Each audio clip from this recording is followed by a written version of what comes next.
खामोश रहें और बैठ जाएं। सुकून से बैठे।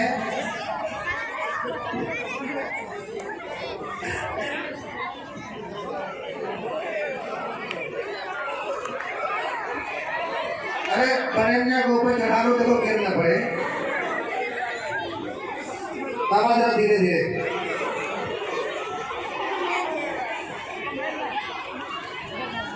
फैजान सामने जाए थे ना, सामने बनाए जाए थे फैजान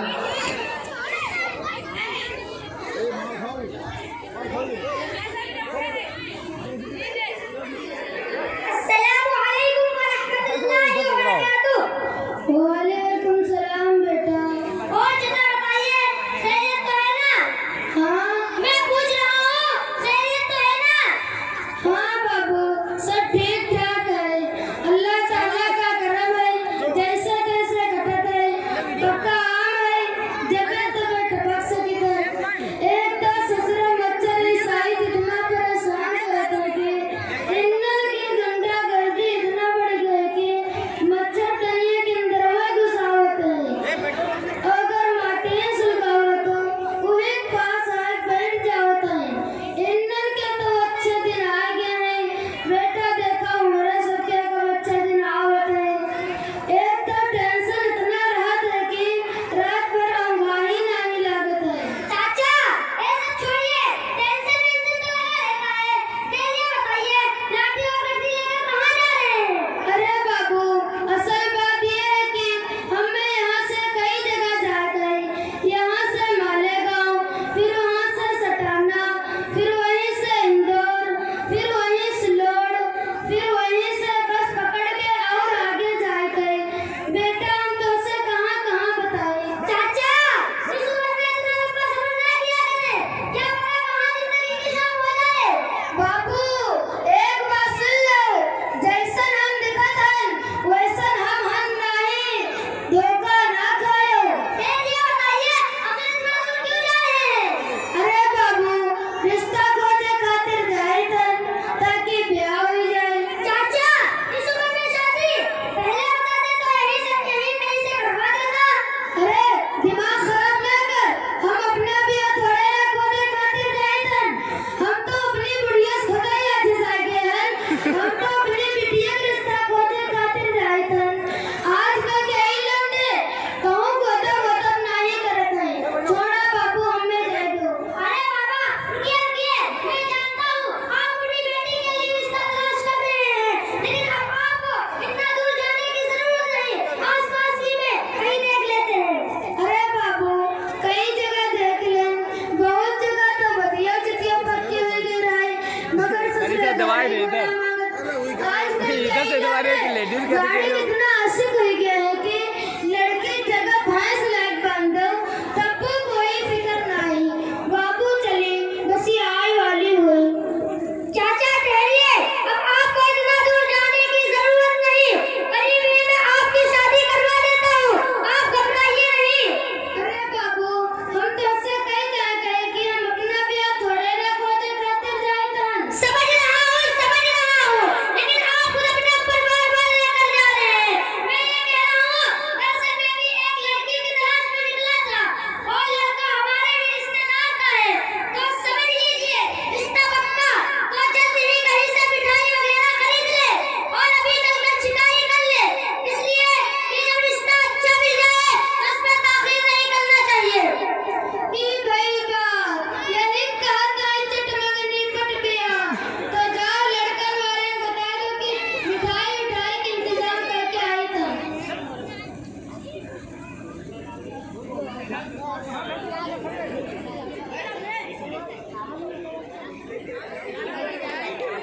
अस्सलाम वालेकुम रहमतुल्लाहि व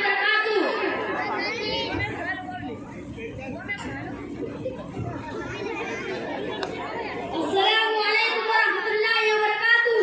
आप सब तो जानते हैं मखनी और चिकाई तो सिर्फ और सिर्फ जुबानी माता है, इसमें मिठाई के पैक की क्या जरूरत है।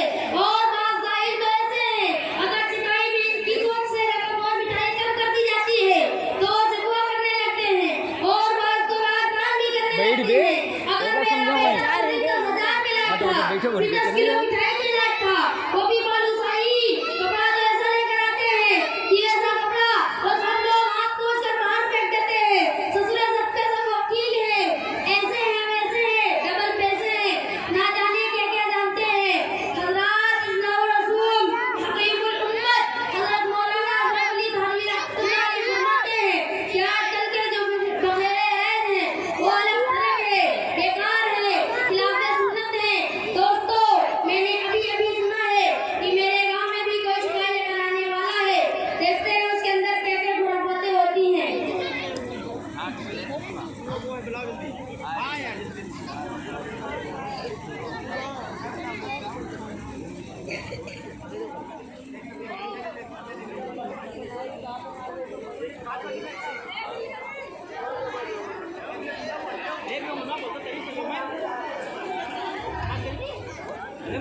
बहुत जो लोग नहीं आ रहे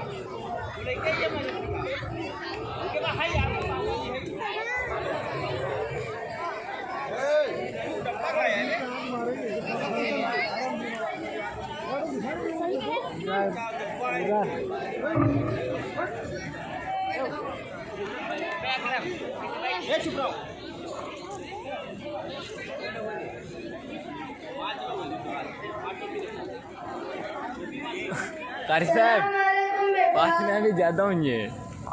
वालेकुम अस्सलाम रहमतुल्लाहि व बरकातुहू। और दादा बताएं कैसे हैं? अल्लाह ताला का करम है और तेरे सबकी दुआएं हैं। और तू बताओ तोरा क्या हाल चाल है?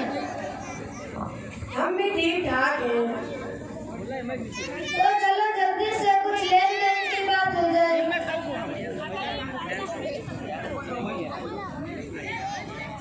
लेन देन की क्या बात है? आप तो जानते हैं यहाँ चीजें दी जाती है। मसलन गंदगी गद्दा बचाई, डेढ़ आंधी छोटी कराई, fridge cooler washing machine, sofa set, पानी सेट, जूस सेट, शरबत सेट, चाय सेट, यही सब देते हैं। इसमें लेन देन की क्या बात है? हमें तो ऐसा लग रहा है कि तोरे सबके शोरूम खोलने की इरादा है। ये सब तो आम चीजें हैं। ये तो 10 टोपी निकाल लो, 10 लोने हैं, 10 हैं। और एक बात और सुनो, हमने जहाँ से रिश्ता देखा है वहाँ से गाड़ी मिल रही है और कहीं से तो हाथी भी का और कहीं से तो लहसुन प्रो। अरे भाई फैशन प्रो, दस ससुर सही सुना मिले आवत ना है चले ना गाड़ी मांगे। देखा बाबू, हम तो सही बता दी कि हमने इतनी बेवकूफ नहीं है कि हम बगैर कर्जा लिए साइकिल दे दे। गड़िया नमो सुन के हमरे चलना हो जाए। तो फिर गाड़ी के बगैर मेरा लड़का मानेगा ही नहीं। उसने हमसे यही कहा है, लड़की चाहे हरिया मिले चाहे करिया, हमका उससे कोई मतलब नहीं, लेकिन हाँ गाड़ी जरूर मिलना चाहिए। ठीक है बाबू, तो कहीं से गड़िया के इंतजाम करता हूँ। दोनों चीज बेच के या तो कहीं से कर्जा वर्जा लेके या तो किडनियाँ बेच के क्या करें के बगैर दोनों क्यों नहीं करते। अच्छा बाबू, उधर दब के बैठो, उधर दब के, उधर दबो, ये पट्टी से उधर दबो, हाँ उधर दबो, उधर दबो, बगैर देखे या बेच के रिश्ता छोड़ो, उधर दब के बैठो। कैसे दिया होगा? ऐसा नहीं किया कि मेहरारू के ना लेके गया। मेरा पट्टी के उधर बनाओ, उधर बना लेता चाहिए तो कहीं कुछ तो ठीक है, लेकिन नकिया जैसे पकौड़ा, अकिया जैसे बिलाई का तनको बड़ी रहती तो कहीं जैसे भिगो क्या अपना मुंह तो कब से सब गया ना कि हम कैसे दिखाता है। अच्छा बाबू ये बतावा बरतिया लावा कितना प्लान है? कम से कम 300-350 लेकर आएंगे। अरे बाबू, इतना फूल बारात लावे कौन जरूरत है? हमरे गाँव में तो इतनी बड़ी भगिया ना है कि हम इन सब का बैठा दे। ज्यादा फूल बारात लेके आइया तो इन सब का गवाए पड़ी, कम लेके आइया तो ना तुम्हें परेशानी हुई ना हमें परेशानी हुई। अरे भाई, हमने तो सोचा था 500 बारात लेकर आएंगे, लेकिन आपको देखकर इरादा बदल दिया और इतनी बारात तो लोग आजकल लाते ही हैं।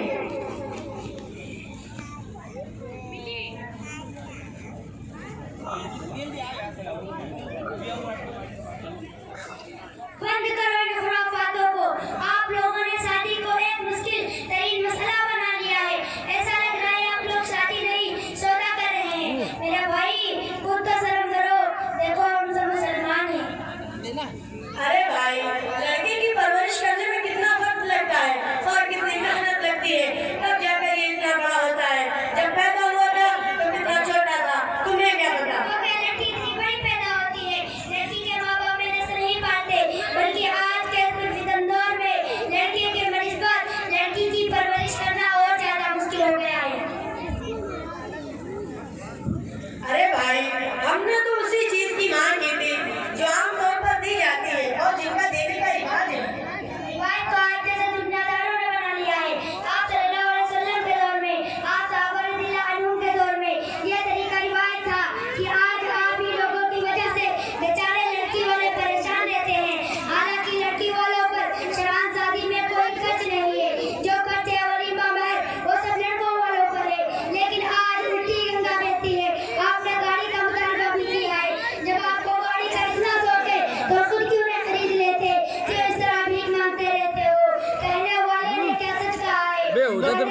उधर दो, उधर हाँ उधर दो उधर।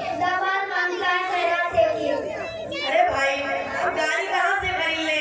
हम जो कुछ कमाते धमाते हैं उससे हमारे घर का खर्च पूरा नहीं होता, हम उसी में परेशान रहते हैं। और जो हमारा बड़ा वाला लड़का है वो बिल्कुल लावेरा है, कुछ कमाता धमाता तो है नहीं, और अगर कुछ कमाता धमाता भी है तो फिर वगैरह में बर्बाद कर देता है। जब आप परेशानी की वजह से एक गाड़ी नहीं खरीद पा रहे हैं तो क्या इन चाचा के पास गाड़ी की एजेंसी है? देखा बाबू, हम तो सही बता देंगे, हमरे इतनी बेवकूफ नहीं है कि हम बगैर कर्जा लिए साइकिल दे दे। गरीब नमो सुन के हमरे चक्कर होते हैं। अफसोस है आप जैसे लोगों पर जिसके पास साइकिल लेने की ताकत नहीं है, उससे आप गाड़ी का मुतालबा कर रहे हो। और यही वजह से कि आज के बूढ़े बाप दहेज का सामान मुहैया करने के लिए कमाने पर मजबूर हैं। किसी ने क्या खूब कहा है, रहने सहने का जब से ठिकाना हो गया, जाने को दुश्मन मेरा जब से जमाना हो गया। बेटियों की शादियों की फिक्र में एक बूढ़ा बाप घर कमाने के लिए घर से रवाना हो गया। और आपने कहा 12 की 3 साढ़े 3 तो आएंगे। मेरे भाई, आपसे जरूरत क्या है इस तरह लड़की वालों को परेशान करने की? अरे भाई, अगर हम अपनी शादी में अम्मा आपका या आस पास के गाँव वालों को नहीं लाएंगे तो वो नाराज नहीं हो जाएंगे? हो जाने दो नाराज। क्या आपने हदीस शरीफ नहीं सुनी? हदीस शरीफ का मफ़हूम है अल्लाह ताला की नाफरमानी में मखलूक की इताअत करना और मखलूक को खुश करना, ये जायज़ नहीं। आप उसको काम कीजिए जिससे अल्लाह खुश और राजी होता है। क्या बाबू बारात ले जाना हराम है? और बाबू ये बताओ, जो हमसे मांगे तो ऐसे मांगे दुरुस्त है, और अगर हम अपनी बिटिया खुशी से दी जाए तो ये जायज़ है कि नहीं? और ये भी बताइए सबसे अफजल शादी कौन सी है? ये सब बहुत बड़े बड़े सवालात हैं, मुझे भी ज्यादा जानकारी नहीं है। चूंकि मैं एक तालिबे इल्म हूँ, मैं इन सारे सवालों का जवाब देने के लिए मुफ्ती साहब को बुलाना चाहूँगा। फोन करके बुलाता हूँ।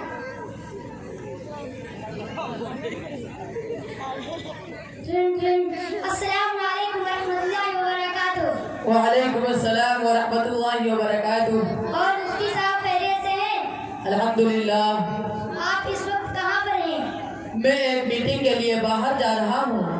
जरा अपनी मशगूलियत से थोड़ा सा वक्त निकालकर मदरसा इस्लामिया रहमानिया जलसा दस्तारबंदी में चले आइए। कुछ लोग यहाँ किसी मसले के बारे में तशवीश में पड़े हुए हैं, इनको इत्मीनान बख्श जवाब दीजिए। चूँकि मैं एक मीटिंग के लिए बाहर जा रहा था, आपका मसला बहुत अहम है, लिहाजा मैं अभी आ रहा हूँ।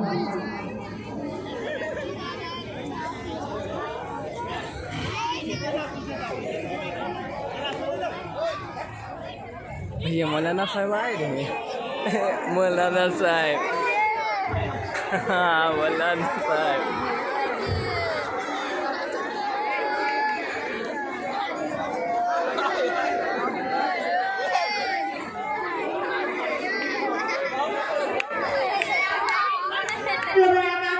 वालेकुम अस्सलाम व रहमतुल्लाहि व बरकातुहू। मुफ्ती साहब तशरीफ लाए। और दिन सेक्रेटरी साथ में भाई गन लिए सारा सेक्रेटरी आ भाई गनों लिए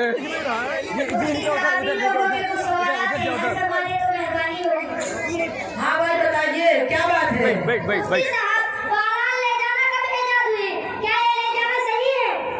देखिए, मुरवजा बारात के इस्लाम में कतई इजाजत नहीं, और इसकी इजाद इस तरह हुई कि पहले अमन अमान का जमाना नहीं था, अक्सर डाकू से दो चार होना पड़ता था। दूल्हा दुल्हन और जेवर वगैरह की हिफाजत के लिए बारात ले जाने की रस्म इजाद हुई। अब तो अमन अमान का जमाना है, अब हिफाजत वगैरह कुछ मकसूद नहीं, सिर्फ और सिर्फ रस्म का पूरा करना और नाम आवरी मद्देनजर होती है।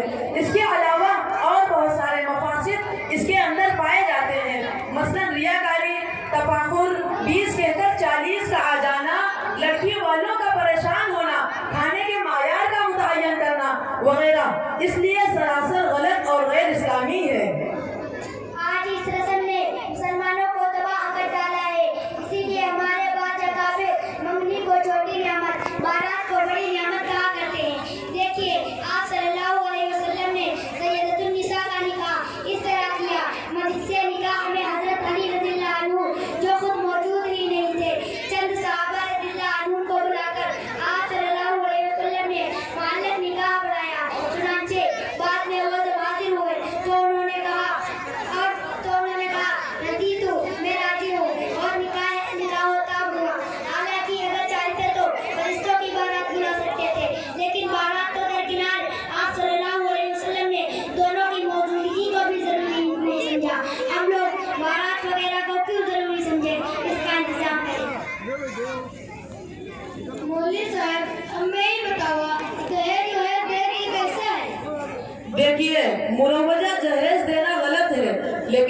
तरफ से ही जहेज देने में कोई कबाहत नहीं। जबकि फतावा दारुल उलूम जिल्द नंबर 8 सफ़ा नंबर 365 पर है कि माँ बाप अपनी लड़की को अपनी खुशी से जितना चाहे और जो चाहे दे सकते हैं। अल्लाह के रसूल सल्लल्लाहु अलैहि वसल्लम ने भी हजरत फातिमा रज़ियल्लाहु अन्हा को भी जहेज दिया था।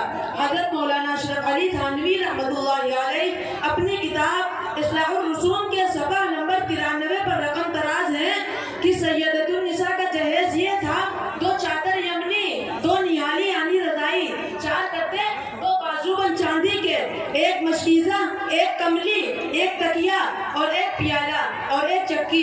बाज़ रवायतों में 1 पलंग भी आता है। लेकिन इसी के साथ आगे सुनिए क्या फरमाते हैं साहिबों, जहेज में इस अम्र का लिहाज रखना चाहिए कि नंबर 1 गुंजाइश से ज्यादा तवादो ना करें और नंबर 2 जिन चीजों की जरूरत सरदस्त वाक़े हो वो देना चाहिए और नंबर 3 ऐलान ना हो क्योंकि ये अपनी औलाद के साथ सिला रहमी है। अगर मशहूरा उमूर का लिहाज करते हुए जहेज दिया जाए तो जायज है, वरना तो जायज नहीं। मुफ्ती साहब, अभी आपने फरमाया मुवक्कदा तरीका जहेज गलत है, तो बताइए सही तरीका क्या है?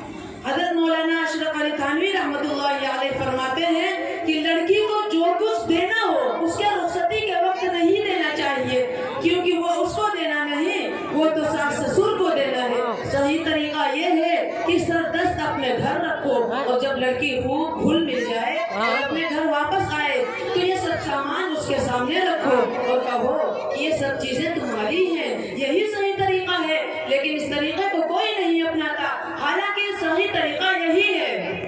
मुफ्ती साहब, अभी आपने फरमाया हजरत फातिमा रज़ियल्लाहु अन्हा को हुजूर सल्लल्लाहु अलैहि वसल्लम ने जहेज में 5 चीजों को दिया था, मगर ये सब सामान हजरत अली रज़ियल्लाहु अन्हु की ज़िरा बेचकर सरपरस्त होने की हैसियत से दिया था, अपने पास से तो नहीं दिया था।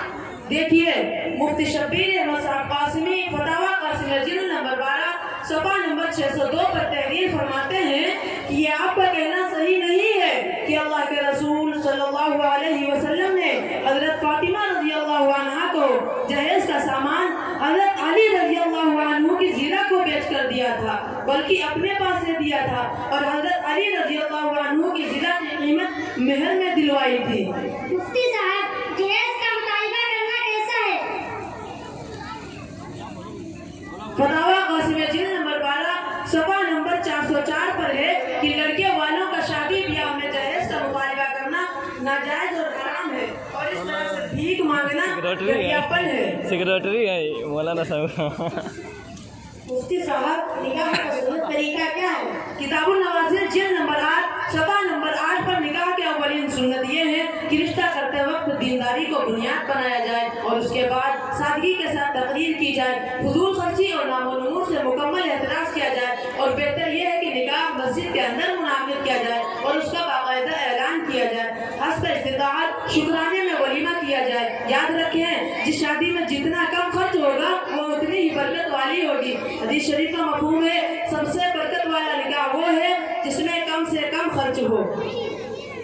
और सहाबा इकराम रज़ियल्लाहु अन्हुम इतनी सादगी के साथ शादी करते थे कि बाद सहाबा रज़ियल्लाहु अन्हुम की शादी की खबर आप सल्लल्लाहु अलैहि वसल्लम को बाद में हुई, मगर आप सल्लल्लाहु अलैहि वसल्लम नाराज भी नहीं हुए कि भाई चुपके शादी कर लिए, बताए भी नहीं। इसलिए ये सारी शर्तें और कायदे जो हमने लगा रखे थे, जब तक 500 आदमी न बुलाए जाए, इस वक्त तक सामियाना न लगाए जाए, जब तक हाथ बुक न कराए जाए,